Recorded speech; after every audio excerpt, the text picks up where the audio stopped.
चामल ज्वानो तेल लगाएर पोख्दिने घोप्टाइदिने सँगै घोप्टाइदिने अहिले तपाईहरुले खाना पाउनु भएको छ कि खाना नै खाएका छैनौँ कति भयो अहिले चाहिँ खाना पकाउने बित्तिकै भित्र नुन हाल्दिने मसलाहरू चिनीहरू सबै हाल्दिने खानै नमिल्ने हुँदैन भातमा मसला हाल्दिन्छ नुन खनाइदिन्छ सबै दुधमा पानी हाल्दिन्छ दुधमा सबै नुन खनाइदिन्छ हजुर अस्ति हामीले देखेका छौँ नुन खनाइदिन्छ त्यहाँ रातो रातो के देखियो अनि त्यही भएर नखाम भने पनि त्यो चेक गर्दाखेरि माइक्रोस्कोपबाट 20 भनेको छ ए माइकको स्कोपबाट हेर्दाखेरि 20 भनेको हजुर अरु त्यस्तो क्षति के भएको छ अरु त्यस्तो घरमा त्यति क्षति भएको छैन हराइ गरे पैसा लको लइ गर्छ चापी आफूसँग हुन्छ 6-7 लाख जति हराइसक्यो होला एकचोटि अस्ति मैले सबै पैसा लगाएर ब्याग मात्र पछाडी फालिदिएको त्यहाँ पछाडी पैसा लगाएछ राखेको पर्स चाहिँ फालिदिएछ भुइँमा त्यसै मानवीय क्षति तपाईहरुलाई त के भएको छ त्यस्तो नि कोप्छ अनि सुत्दाखेरि त्यो कोठामा सुत्दाखेरि गयो नातिनीमा सुतेका थियौँ सँगै कप एकदम कोप्छ कोपेर त्यसमा सुत्न सकेनौँ लात्तीले हान्दिने लात्तीले पनि हान्दिने है हजुर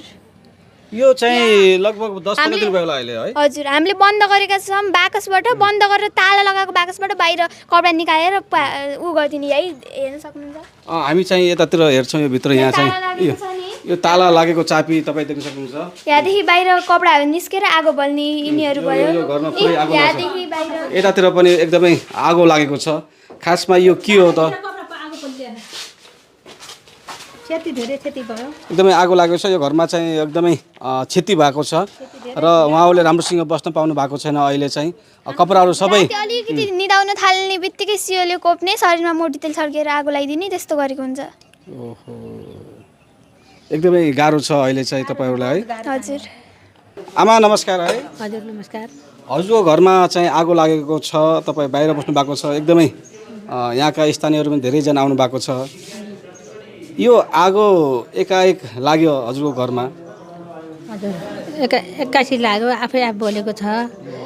बेड बिस्तारा ओढ्ने ओछ्याउने लगाउने साडी समेत अरू केही भएन न चामलको डब्बा नि लायो भाँडा राखेको डब्बामा नि लायो अझै लागेको छ अहिले भर्खर यसो भयो छ अब कति बेला लाग्ने थाहा छैन यो लागेको धेरै भयो धेरै क्षति भएको छ धेरै नोक्सान भयो छ हामी त एकदम डरमा आउनुहुन्छ अहिले है हजुर म आफ्नै घरमा छु अहिले मेरै घरमा हो यसरी आगो लागेको छ तपाईँको घरमा त्यो अरूले त होइन त्यस्तो लगाएको अरूले होइन यो आफै आफ हो अरूले होइन हामीलाई शङ्कै छैन अरूले लगायो भन्ने के लाग्छ तपाईँलाई हामीले यो कुनै भूतद्वाराबाटै हो मान्छेले होइन मान्छेले चाहिँ होइन है होइन मान्छेले होइन हामीलाई शङ्कै छैन लगाएकै होइन मान्छेले यति बेला हामीसँग हुनुहुन्छ पत्रकार हुनुहुन्छ राजेश अधिकारी हुनुहुन्छ बर्दियाका एकदमै चर्चित पत्रकार हुनुहुन्छ उहाँ चाहिँ मेरो साथी पनि हुनुहुन्छ उहाँले चाहिँ रिपोर्टिङ गरेको भिडियो मैले हेरिसकेपछि के रहेछ त भनेर म चाहिँ बर्दियामा आएको थिएँ तपाईँले कति बजी थाहा पाउनुभयो ठ्याक्कै हामीले हजुरको थाहा पाएको अघिल्ले भन्दा तपाईँको लगभग 3 घन्टा अगाडि हामीले थाहा पाएको थाहा पाइसकेपछि हामीलाई यहाँबाट जानकारी प्राप्त गरायो कि यो ठाउँमा भन्नुको घरमा 81 आगो लागिरहेछ भन्ने कुरा भनिसकेपछि जब हामी यहाँ आयौँ तबसम्म त खास यो आगो त भन्दा पनि यो बलेको देखिएको थियो खरानीहरू देखिएको थियो बेडमा अब त्यो आगो लाग्यो त्यतिकै राखेको अवस्था पनि थियो अनि सामानहरू यस्तै लथालिङ भएर यताउता तितिरबितिर भएको देखिएको थियो अनि जब हामीले ती प्रत्यक्ष लाइभ हान्ने क्रममा खिचिराख्दाखेरि सिडी र ठ्याक्क त्यहाँ आगो लागेको देखियो तपाईँले आगो लागेको देख्नुभयो आगो लागेको देखियो मेरो नयाँ नयाँ मेरा साडी थियो झोला थियो सारा कपडा केही नरहेर सबै खतम भयो ओढ्ने ओछ्याउने बेड बिस्तार पलङभित्रका कपडा सबै क्षति भयो छ